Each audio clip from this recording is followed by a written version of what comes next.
So thank you very much, Ajahn Sulab, for inviting me. I feel very honoured to be here. I was at the founding meeting of SEM 20 years ago, so this feels like a cycle. And we've been invited to talk about the work Pracha and I have done over the last 20 years in Burma, mainly, although it's spread out to other places. And when Pracha went in 1994, Burma was a country in civil war. It was the Burman majority, primarily Buddhist, and the ethnic majority, some Buddhist but some Christian, and everybody was not trusting each other. It was a really difficult time.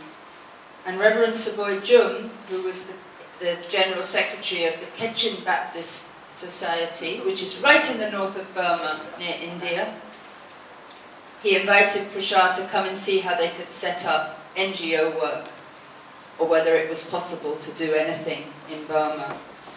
So Pracha went with a man called Martin Smith, who was the British, and a journalist and expert in Burma. And the outcome of those consultations was they decided that we should do the outcome of those meetings was that we do a 3-month course where we bring out 20 Kachin leaders to Thailand. We couldn't do anything inside Burma at that point because you couldn't even have more than 5 people in a meeting. Because of security issues, you had to get permission, and you couldn't mention words like human rights or democracy or have any deep level of discussion. So the plan was to bring people, the leaders that were working in Kachin, out to Burma to really have a big exposure, to see what was going on in NGOs in Thailand and the Philippines that could address some of the issues they were facing. So when he came back, I was in Thailand then, we raised funds from Germany for the first courses, and we continued getting a lot of funds from Germany and other countries in the West to support this whole program, and some still are giving money to this day. So the first GLT was in 1996, and there was a lot of challenges because we had to get people passports, and it was a really, really difficult. And Reverend Saboy, he managed to get all this done, and it was really incredible. I don't think anyone else could have done it. So we got the people in, and we held the course at the ashram, at Wong Sanit Ashram, and even the exposure, driving from the airport to the ashram through all the modern buildings in Bangkok, this was a big exposure for the people from Burma who live in very rural places.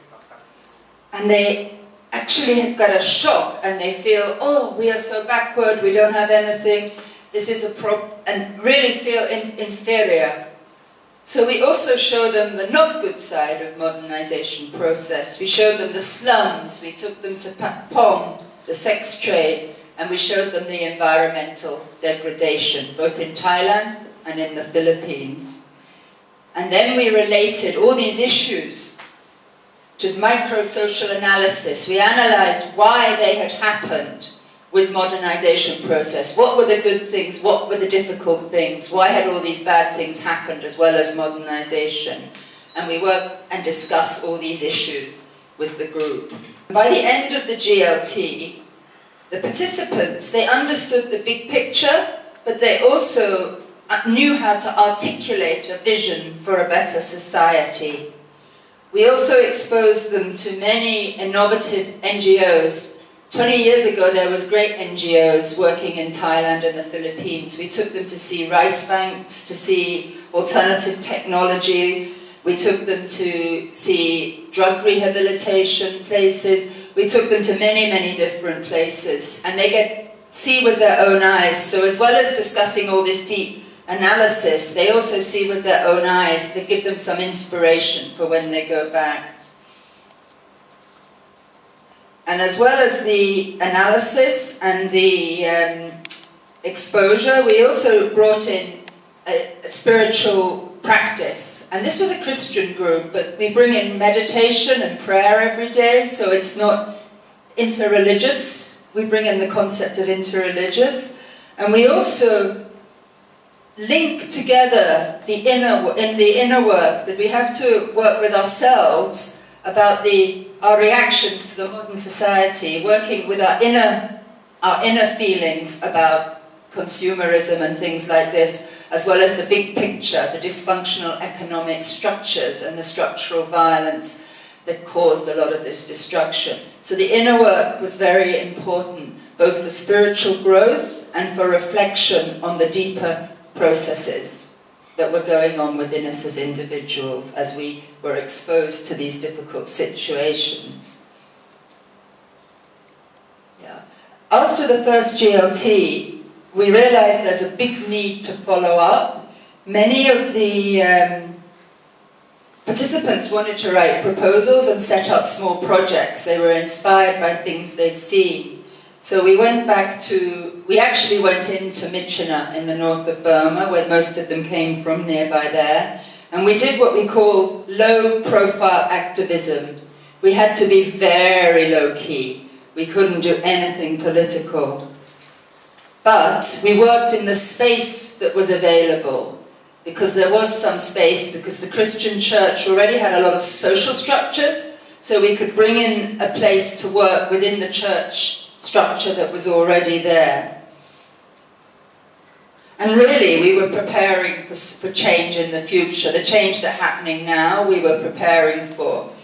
It's like grassroots politics. It is very political, but it didn't seem political to the military, to the junta. We couldn't publicize anything we did. We couldn't write about our work. We had to be very careful because of security issues. And when we visited inside, we also learnt the reality of the situation there. And that helped us to improve our training in later years. So on that first journey to Myitkyina, we saw rural Burma. Reverend Saboy arranged for us to travel for 3 days going upstream on the river Arawadi in a big boat. We were sleeping on the boat. It was amazing. We saw big gorges and then wide sandy parts, and some parts were hilly and some parts were very flat. And we saw bamboo rafts floating down the huge river, and there was big pieces of teak that were put together, and they transported them by floating them down the river. And we also saw dolphins, or the Irrawaddy dolphins. It was very wonderful to bear witness to the village life on the edge of the river those 3 days. It was like a contemplation, a meditation, and it was very beautiful. It really made us feel as slow is beautiful. But we also learned about the exploitation that existed in those days, side by side with this beauty. Most of the families were in debt to merchants. They couldn't really afford to live. If anything happened in their family, they would have to borrow money at big interest rates. And we saw that this happened all over Burma. However, there was also wonderful communities in the villages and supportive relationships. In Myitkyina, we saw all these cows outside the houses, and the cow was like an insurance policy. They said to me, well, if something happened, my mother had to go to hospital, we sell our cow. And then when we have a good time, we buy another cow.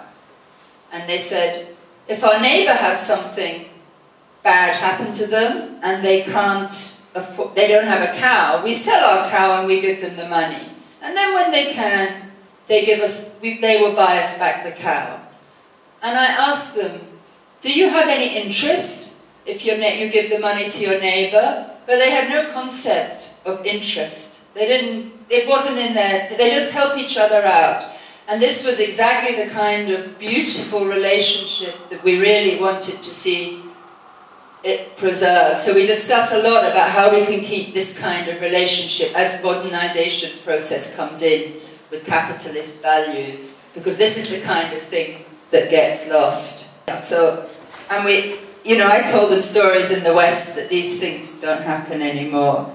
So that's a sort of brief summary of the first GLT. And after that, the program expanded. We had GLT courses for 10 years with different groups, and we started bringing in different ethnicities and religions. And we had a lot of follow-up visits where we went to visit the alumni and we supported them to set up their own projects. So we were going in and supporting them, helping them get funds, helping them with networking and many things. Then a few years later, 1998, we started a Sangha GLT. Now we started working with the mainstream, well, with the Burman, which was the Buddhist population. And we worked with monks. We brought out some of the monks for training.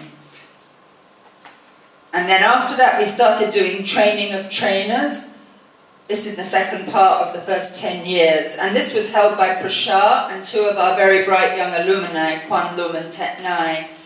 And the reason we did TOT is because we wanted the people to be able to deliver the material themselves in a participatory way, in the most appropriate way. We didn't want them to depend on us to come in all the time.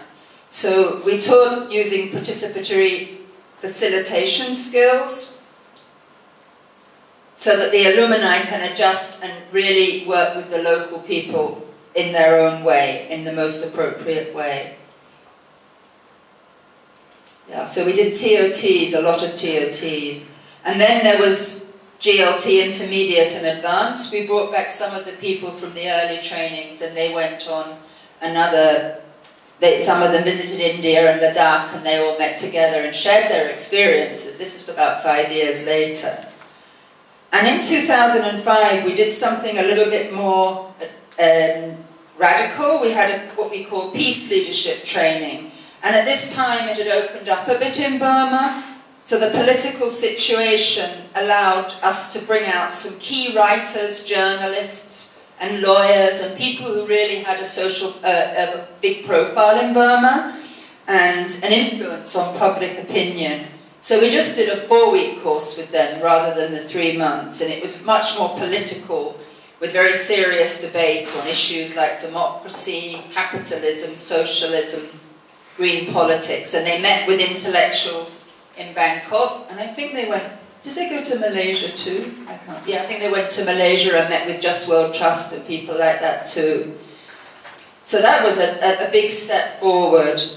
But we had one awful thing happened after that course because they requested some material sent back into Burma of all these things they'd discussed. And we were always really careful about sending anything in because it was dangerous to do. But one of our colleagues thought, oh, it'll be okay, we'll send it overland.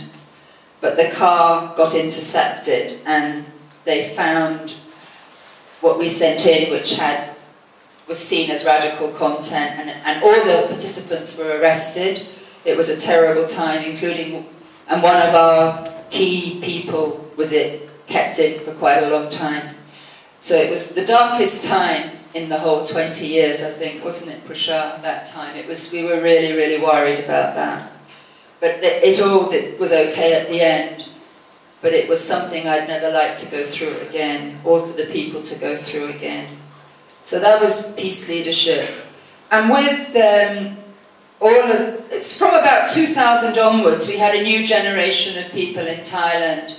Unfortunately, but they're out working in many different places. But Mu Somboon, who some of you may know, he's kind of taken over leadership of the whole program, supported by Ja and Jessica Mwala and Mo and a few others. So there's a younger generation that are leading the Thai GLT team now.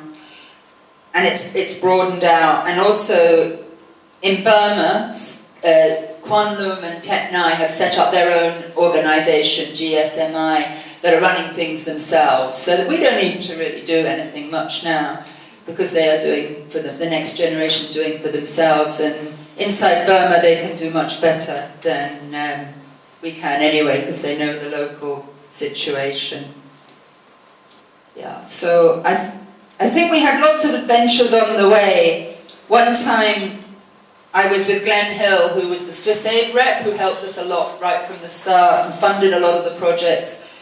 We were in Myitkyina in a restaurant, and the KBC car was outside, and somehow our bags were left inside it and laptops, and they got stolen. And we were really worried because there was information that would have been problematic if it got into the hands of the military. And we didn't know where they'd gone, so we panicked. But Samson, who's one of our alumni, he ran an orphanage and he sent his boys out to find out what had happened. And all the paperwork, they found it thrown down by the river. They weren't interested in any of that. And later they found that there was someone at Mitchener Station, he was a drug addict, that had taken the computers and was going away to try and sell them. So we got everything back, but again, that was really scary because it could have been something really difficult.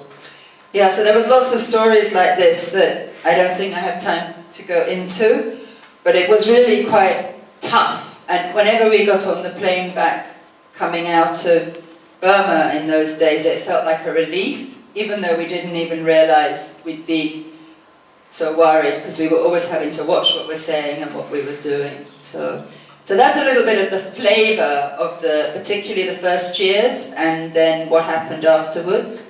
And now I'll pass you over to Pracha for his interpretation of this summary of what I said and then his interpretation of what he feels is important in Thai. Yeah.